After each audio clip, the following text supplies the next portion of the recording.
na wonya aban na do no akosi na aban so na do no etwa na dapa na wo die kakra na wotimu aso office no enya kalebule na obu amanfo barade bia ye bia no da ho etwa ye ne eda yanim etwa ye ne if indeed see asese ya ne be ye e na be boa ni a yenkoso ne yenye ne num owu a yenhwe na de ato ye mpe wo man konko Ghana ha no yenye di wo dance ye na me de ebesi no yeneba me de mesusu se nka president Akufo Addo de Addo no onye na home woni ba free SHS yentwam oba me more serious yentwam ye friend say akwan wodo aka nya no wonje na home woni ba you start me wo so ma start stakeholders engagement ye be yi sika je ma mabru so mo start entrepreneurship woni ba on suspend woni be to be suspend policy be be dia be bo Ghana for system na perhaps ebetumi abom some of the problems I go through no ye de asisia no ebi anke betumi ayi eye levisa egugu eye fuwa so no ama fuwa ne boaba fom with no free SHS na teachers allowance nurses allowance nyina no yen suspend ni nyan free system ni mu ebi anu na Ghana for ye hwehwe because it's becoming too many enti entumi nye ya femu de emfa mboa ama aban no dubedi a wo ye se Ghana betumi eka behwe no etue wie ne payana na wote just na woton niema na onum se niema wotumi ton ade 800 Ghana cedis ebeboa was me ton 1001 oni baje mfa so nkwa ne yepe those times anwan omo na ese niema kosoro dollar koso na ade enti ebi to mu de call 1001 na sefui oni bana no se bi ton mu de 800 Ghana cedis no bi so ton de 800 Ghana cedis because was so no so nyame okwa sorry wontumi mfa ade ne boa no enje 1001 etwono do be 800 Ghana cedis woni ba wo de to no yenya to twisi ye kono makwakobo sa maami eje a police a soldier for na kwaje maami a ye tumi ambon adan ye ye ho sa adan ye ankase ye ye ho sa na ye ni se wia ni ese o mani wia ubetu akotena obi man so ana ye besre Ghana fo ye besre na de bia asema meka ne se o hene ba wo se wo maami ane ne te enya o maami kura na ye o wo maami a woni ti wa wo timu awo mboso me nkro no wo wonu se ode mo nye na emo wo maami kura mo na betu aboa wo ye twa esebia to wono mo a emboa ye ne ye besre Ghana for but I don't want to believe say drivers are here but mo yes ade we no omo da so de nam wabra enye omo hwe ba na wo so mo rest we fiase o by now e wo se omo rest we fiase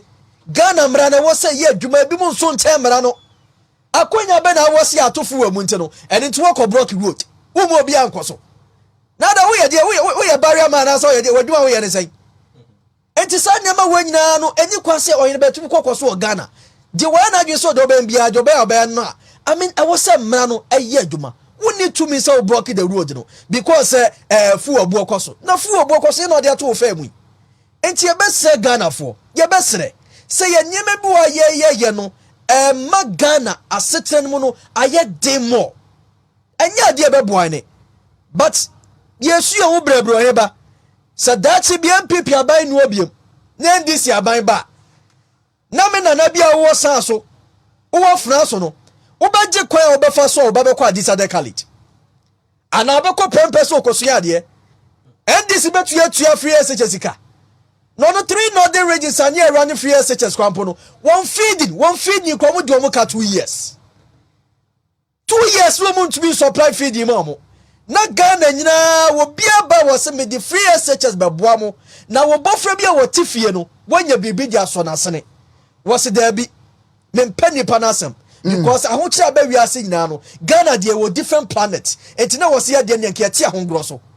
ebusuafo nya sa na tie se Ghana nyina na se wiase afa na ba bi aye mre ene e ka se Ghana aye den a e bia nke wo ne kwan so wo se ye ka ba ne nyina chi no papa ni party ye na famu de si e betumi anya gina pension nko a e be boa ye ne ama Ghana ye tumpon enti adan ye nya ntumi mboa ye ho ni etietie eye naysayers won sama walker wari ba de bia meka asem we yo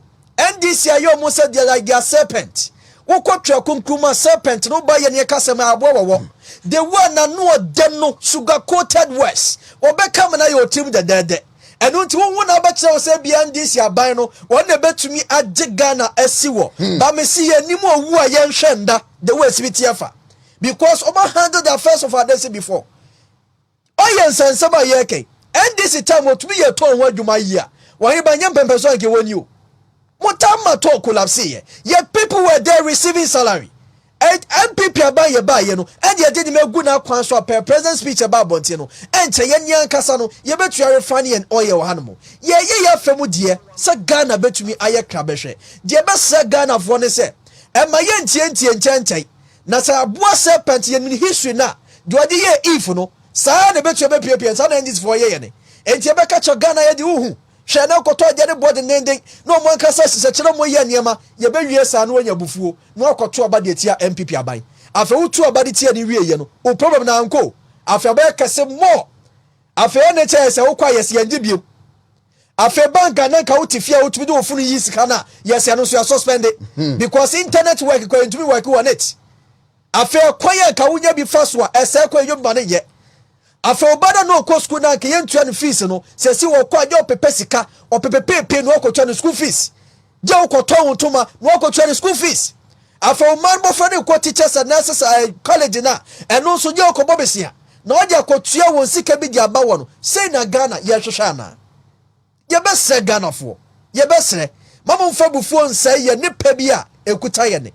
na mpemfuo ka asem bi ade ekuta wo hu ni papa ana wo hu ni mfa so de ade se free wunsansa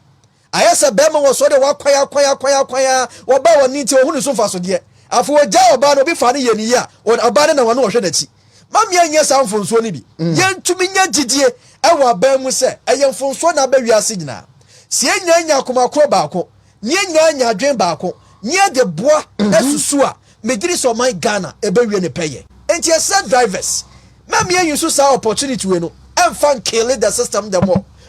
dwa so wo to niema and you see opportunity way and find yes anyam nyame mpesa wo yes anyam mpo nsama wo sika na ekuta wo no wo dwetare ntumi ntumpo ebe se enti yesa ye ho se enya botere na yenum so ntwope ye mompa ye enter president Akufo ne MPP abanachi emfie mienu aka wo enim no eye mfie a eduo mu ye pa enyema nyina no etumi dane e ma ne ye emfie apem we no enyame ne so dakrope obetumi afa ne nko ne mfa ne so ama my Ghana atumi atumpon ba me kan da bia se se eda ne eda ye so nyina no gina se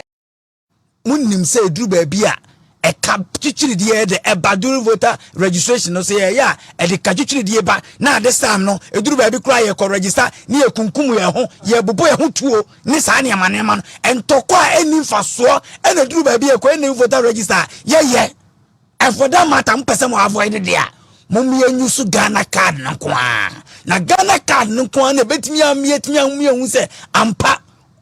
mami we say mami we say anya sa se ka se jegum sa wonu se ndisi fo mu fie ne se un se duru ba bi say ye be voter registration for na Dubai fo nyina ba be gumo menam kam tere ho ye be voter registration is here na Togo fo ni nyina no ma be gugu ano ho eti at this time out me say omunya sa opportunity mo manenti no omumunu yakum omumpo ye the voter no ye de sa Ghana kan ne be ya de no eti ye be say electoral commission say why insist